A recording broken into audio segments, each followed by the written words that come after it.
Hello student, आप सभी का स्वागत है। आज हम सभी लोग पढ़ने जा रहे हैं गुणोत्तर श्रेणी। ठीक, तो गुणोत्तर श्रेणी में एक नया टॉपिक है, एक ऐसा टॉपिक है जिसके बारे में हम लोग पढ़ेंगे, जिसका नाम है आपका समांतरीय गुणोत्तर श्रेणी। तो सबसे पहले हमको समझना जरूरी है कि समांतरीय गुणोत्तर श्रेणी क्या है, इसमें कैसे पहचानेंगे कि ये समांतरीय गुणोत्तर श्रेणी है कि नहीं है। ठीक, तो सबसे पहले हमको पहचानना होगा कि समांतरीय गुणोत्तर श्रेणी होता क्या है। ठीक, तो अभी तक आप पढ़ते आए हैं समांतर श्रेणी, समांतर श्रेणी, और इसी के साथ पढ़े हैं गुणोत्तर श्रेणी। ठीक, गुणोत्तर श्रेणी, और हम लोग अब बात करने जा रहे हैं किसकी, तो समांतरीय गुणोत्तर। तो नाम से ही हम बोले हैं आपको कि इसमें जो नाम है, नाम के आधार पर हम पहचान लेंगे। कोई भी चीज़ सबसे पहले उसके नाम से पहचानना हमको सीखना है। तो समांतर श्रेणी में क्या था, सम अंतर, यानी अंतर जो होगा समान होगा। दो पदों के लगातार दो पदों के बीच का जो अंतर होगा वो समान होगा। तो समांतर गुणोत्तर श्रेणी में क्या था, दो लगातार पदों के बीच का अनुपात जो होगा क्या होगा, समान। कहीं से भी दो पद हम ले रहे हैं, उनके बीच का जो रेशियो है वो प्रत्येक दो पदों के बीच, लगातार दो पदों के बीच का अनुपात हमेशा सेम होगा। जैसे 2, 4, 6, 8, तो यहाँ 2, 4, 8, 16, 32। तो ये जो है आपका इन दोनों के बीच 2 का अंतर, इन दोनों के बीच 2 का अंतर, इन दोनों के बीच 2 का अंतर, तो ये हो गया आपका समांतर श्रेणी। इन दोनों के बीच का रेशियो, इसमें 2 से गुणा कर रहा है तो 4, 4 में 2 से गुणा कर रहा है तो 8, 8 में 2 से गुणा कर रहा है तो 2, यानी जो रेशियो है, जिस अनुपात से बढ़ रहा है वो 2, इसके बीच का अनुपात 2, इसके बीच का अंतर 2, ये समांतर श्रेणी, ये गुणोत्तर श्रेणी। अब हम बात करने जा रहे हैं आपका समांतरीय गुणोत्तर श्रेणी। इसमें क्या होगा कि दोनों होगा, समांतर श्रेणी और गुणोत्तर श्रेणी दोनों मिलेगा एक ही साथ। तो इस प्रकार की श्रेणी को हम लोग कहेंगे समांतरीय श्रेणी। जैसे हमने एक सवाल दिया है, 4/5 धन 7/5 का स्क्वायर धन 10/5 का पावर 3। तो 1 और 4 के बीच का जो अंतर है वो 3, और 4 और 7 के बीच का जो अंतर है वो भी 3, और 7 और 10 के बीच का अंतर जो है 3। ये आपका ऊपर जो है 1, 4, 7, 10, ये आपकी क्या है, समांतर श्रेणी। क्या है, समांतर श्रेणी। और इसी में जो ये है, ये देखा जाए 1/5, 1/5 का स्क्वायर, 1/5 का क्यूब, ये आपका जो है ये 1/5 इसमें जो आ रहा है का अनुपात आ रहा है, इससे इसमें गुणा कर रहे हैं, इसमें गुणा कर रहे हैं, तो हमको एक श्रेणी मिल रहा है, एक क्रम मिल रहा है। ये आपकी कौन सी है, तो गुणोत्तर श्रेणी, गुणोत्तर श्रेणी। और इन दोनों को मिक्स करके, दोनों को मिला करके एक श्रेणी हमें बनाया है। तो इस प्रकार जो श्रेणी बनी है जिसमें समांतर श्रेणी भी हो, गुणोत्तर श्रेणी भी हो, तो इस प्रकार की श्रेणी को हम लोग कहते हैं समांतरीय गुणोत्तर श्रेणी। कौन सी श्रेणी कहेंगे, समांतरीय गुणोत्तर श्रेणी हम लोग कहते हैं। आइए अब इसके सवाल अब हम लोग देखेंगे कि समांतरीय श्रेणी हमने पहचान लिया है क्या होगा, उसमें समांतर श्रेणी भी होगा और गुणोत्तर श्रेणी होगा, दोनों को मिक्स करके हम सवाल लेंगे। अब इस प्रकार के सवाल को हमें हल करने के लिए कौन सी विधि का प्रयोग करना पड़ेगा, क्या टेक्निक अपनाना पड़ेगा। ठीक, कैसे हल करेंगे, हमारे सामने जो समांतर श्रेणी या समांतरीय गुणोत्तर श्रेणी मिला हुआ है वो ये है कि 1 धन 4/5 धन 7/5 का स्क्वायर के कितने पदों का योगफल निकालना है, तो ज्ञान पदों का योगफल निकालना है। तो जब भी आपको पता चल जाए कि हमारी श्रेणी क्या है, समांतरीय गुणोत्तर श्रेणी है, तो सबसे पहले आपको क्या करना है, इस श्रेणी को मान लेना है कि इसका योगफल कितना है, यश है। क्या मान लेना है, इसका योगफल, यानी इसके जोड़ने पर हमें क्या मिल रहा है, यश मिल रहा है। 1 4/5 धन 7/5 का स्क्वायर धन 10/10 जोड़ रहे हैं, हमें यश मिल रहा है। सबसे पहले मान लेंगे। अब आपको यहाँ देखना है रफ कार्य पे, इसमें समांतर क्या है, तो 1 4 7 10 ये समांतर श्रेणी है, इससे हमें कोई लेना देना नहीं। अब देखना है इसमें गुणोत्तर श्रेणी क्या है, तो 1/5 1/5 का स्क्वायर, 1/5 का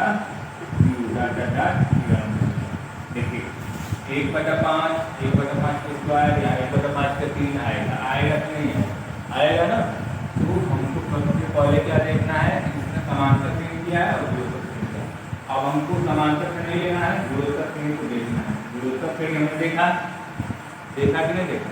अब इसमें आप जानते हैं कि जो सबसे पहले वो पहला पद ए है या P1 है और दूसरा पद जो है वो P2। आर आपको निकालना होगा, तो P2 में क्या करते हैं, P1 से भाग, तो यहाँ P2 में से P1 से भाग देंगे तो 1/5 है, तो क्या मिलेगा, आर मिलेगा। दूसरे पद में पहले पद से भाग देने में आर का अनुपात मिलता है, तो आर का मान 1/5 हमको मिलेगा। अब हमको आर पता करना है, चाहे डायरेक्ट पता कर लीजिए चाहे ऐसे निकाल लीजिए, अगर आपको नहीं निकालना है तो हमको पता चल गया कि इसमें जो गुणोत्तर श्रेणी है उसका समानुपात आर 1/5 है। इसको हम समीकरण नंबर 1 करेंगे और यहीं पे हम करेंगे और समीकरण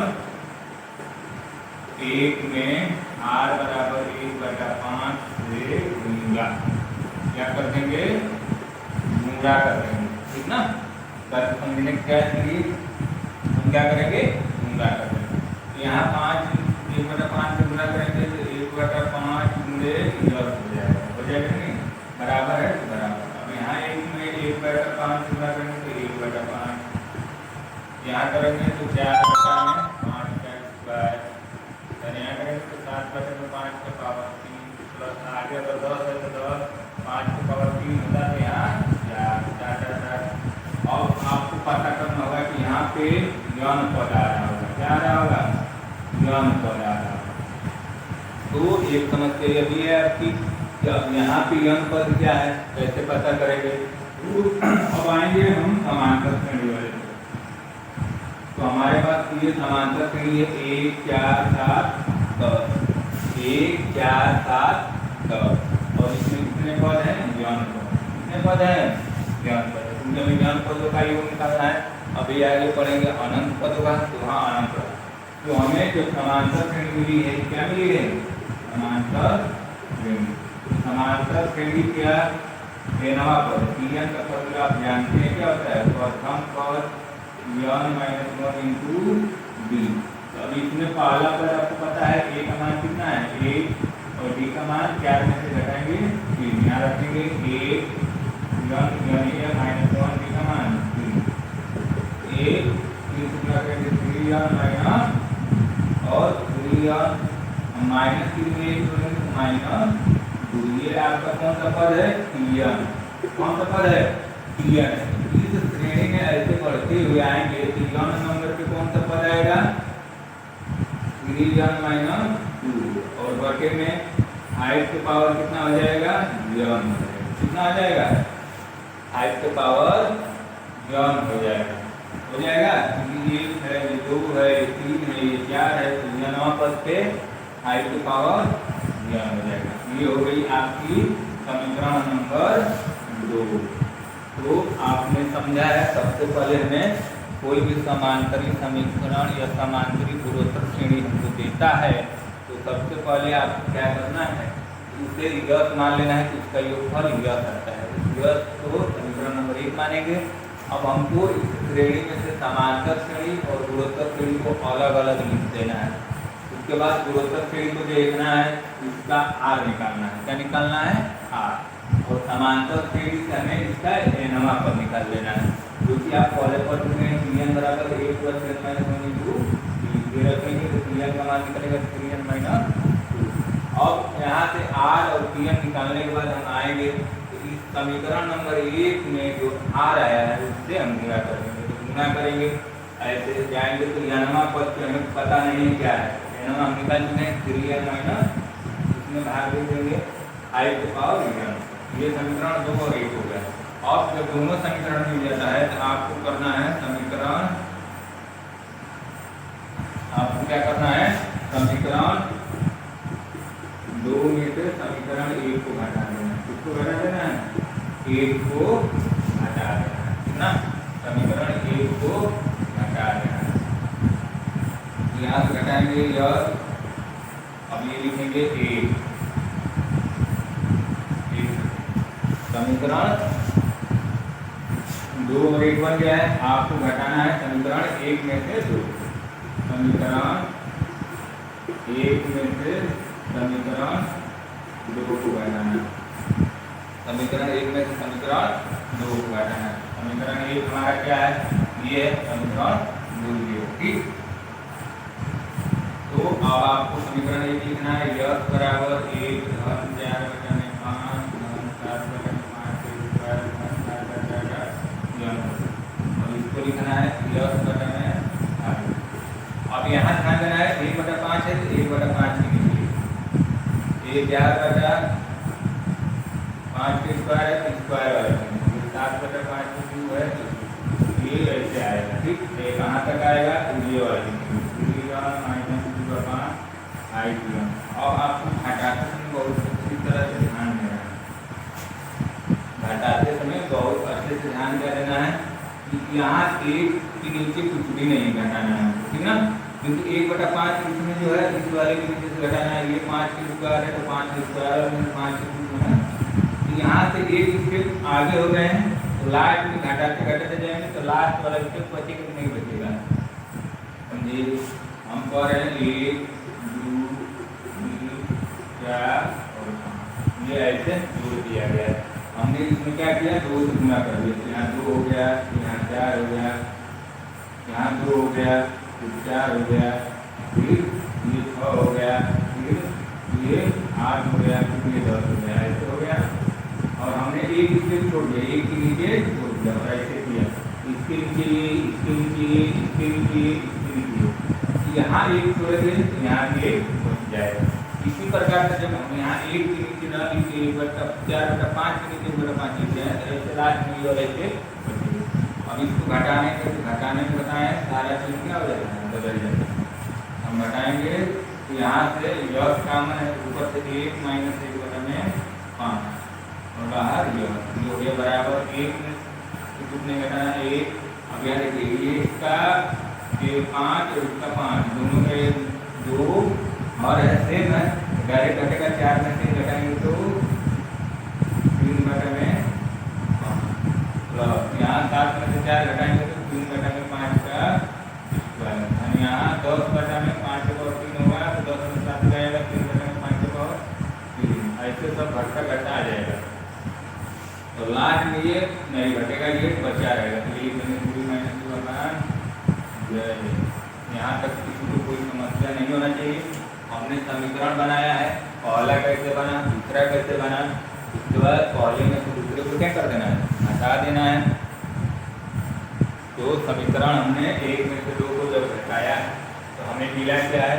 1 माइनस 1 बटा में 5 ब्रैकेट के बाद 10 है बराबर 1 धन 3 बटा 5 धन 3 बटा 5 के स्क्वायर धन 3 का स्क्वायर। अब देखिए यहाँ से आपको एक गुणोत्तर सीढ़ी दिख रही है।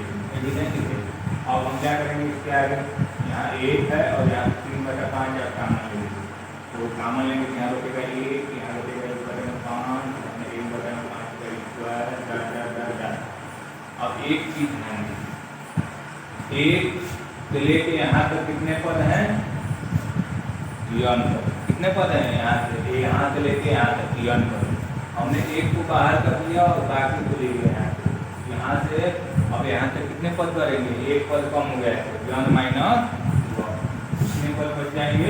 n minus 1। ठीक, तो यहाँ तक n माइनस 1 पद माइनस से n माइनस 2 का मान 5 के पावर ये बाहर। अब देखिए ये हो गया 1 धन 2 5 ये अब एक गुणोत्तर फील्ड हो गया। गुणोत्तर फील्ड का फॉर्मूला क्या होता है? कि r हमारे 1 बटा 5 जो है 1 से छोटा है। क्या है? 1 से छोटा है तो ये हो जाएगा आपका 1 माइनस r के पावर 1 अपान 1 माइनस r। ये फॉर्मूला होता है ऐसे। इस आधार पर हम लोग लगाएंगे इसको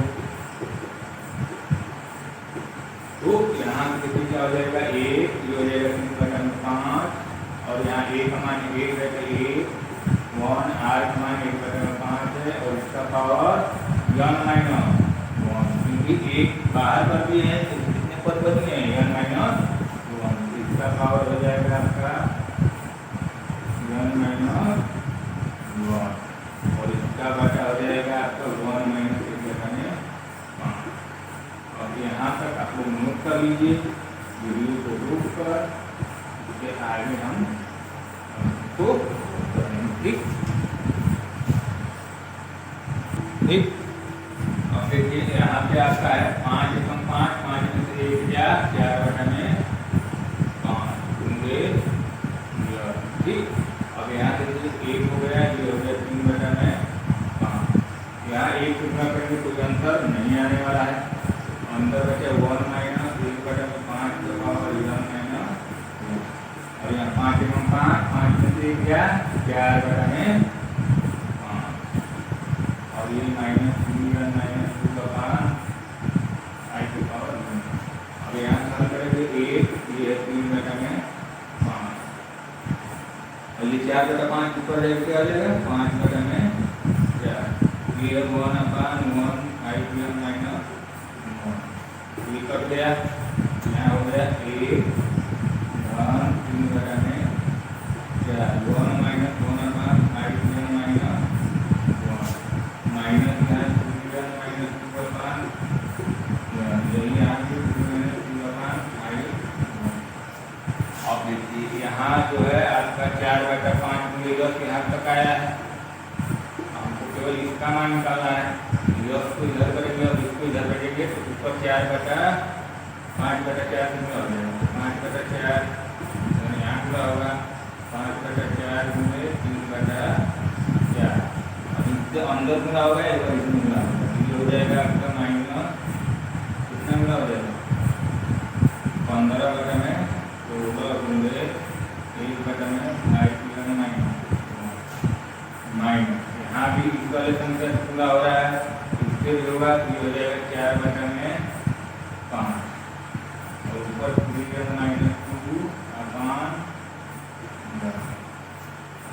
देखिए क्या किया गया है, ये 4/5 है, इधर गुणा करेंगे, इधर 5 से गुणा करेंगे और ये 4, तो यहाँ 1 गुणा करेंगे तो 5/4 और इसमें गुणा करेंगे 3/4, तो 5/4 में 3/4, तो यहाँ आएगा आपको 15/16, 1 गुणा करेंगे तो ये हो गया 15/16 माइनस यहाँ गुणा करेंगे 15/16 में आई 11 माइनस, ये 4/3 इधर 5/4 के रूप में है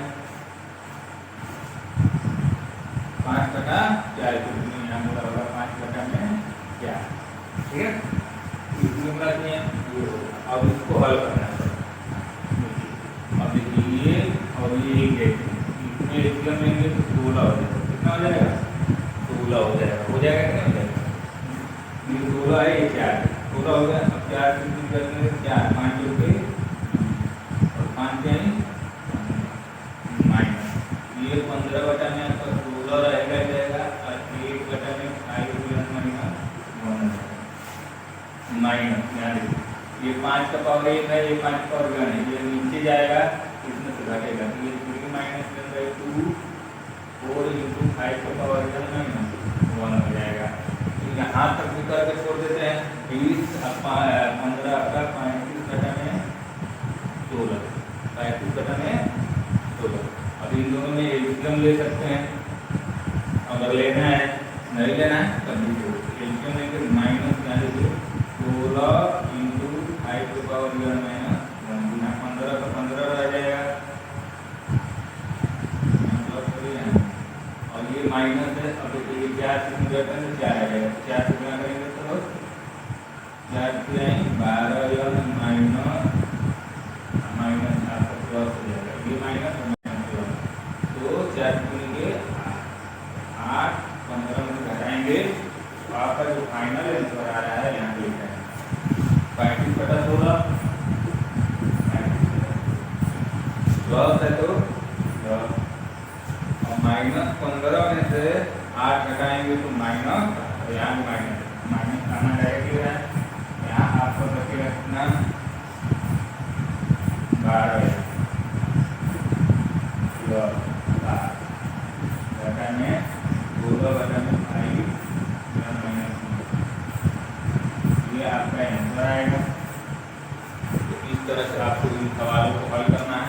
सवाल को हल करते समय मात्र 2 बातों का ध्यान रखना है, उसके अलावा आपको कुछ करना नहीं है। कोई भी समांतरी गुणोत्तर श्रेणी आपको देगी तो आपको पहचानना है कि इसमें समांतर श्रेणी क्या है और गुणोत्तर श्रेणी क्या है। समांतर श्रेणी आपको पता चल जाएगी, उसको अलग लिख लीजिए, गुणोत्तर श्रेणी को अलग लिख लीजिए। समांतर श्रेणी में हमें यह नवा पद पता कर लेना है, इसका TN क्या होगा, और गुणोत्तर श्रेणी में हमको उसका R पता कर लेना है। R जब पता चल जाए तो उस समांतर श्रेणी का एक मान लीजिए कि वो योगफल यह होगा, उसको समीकरण 1 कर देंगे। उसमें R संख्या कर देंगे गुणा, R से गुणा करने पर 2 समीकरण बन रहा है, उसको हम मान लेंगे समीकरण नंबर 2। अब समीकरण 1 में से 2 को क्या कर देना है, घटा देना है। जब घटाएंगे तो हमको ध्यान देना है कि 4/5 नीचे वाला जो 5 है या 5 स्क्वायर है उसके नीचे वही संख्या है। इस प्रकार हमें यहाँ 1 जोड़ना पड़ेगा और दूसरे समीकरण में लास्ट TN निकालना है, तो TN छूट जाएगा। हम इसको घटा देंगे तो हमें एक गुणोत्तर श्रेणी मिल जा रही है, जैसे यहाँ मिल गया 1/3/5 3/5 इस पर 4/4 इस तरह से। अब इसको यहाँ से हमको एक गुणोत्तर श्रेणी जब मिल जा रही है तो उस गुणोत्तर श्रेणी को कैसे हल करना है, इसको तरीके से हल करिए, फॉर्मूले के अनुसार हल करिए। इस प्रकार जब हल करेंगे तो पूरा हाथ करते हुए आपको फाइनली आंसर मिल जाएगा। तो हमें उम्मीद है कि आपको अच्छे से समझ में आया होगा। कोई भी अगर डाउट है तो आप इसमें कमेंट कर सकते हैं। कोई भी पॉइंट आपको समझ में अगर नहीं आया हो तो थैंक यू क्लास, आज के सेशन में इतना ही।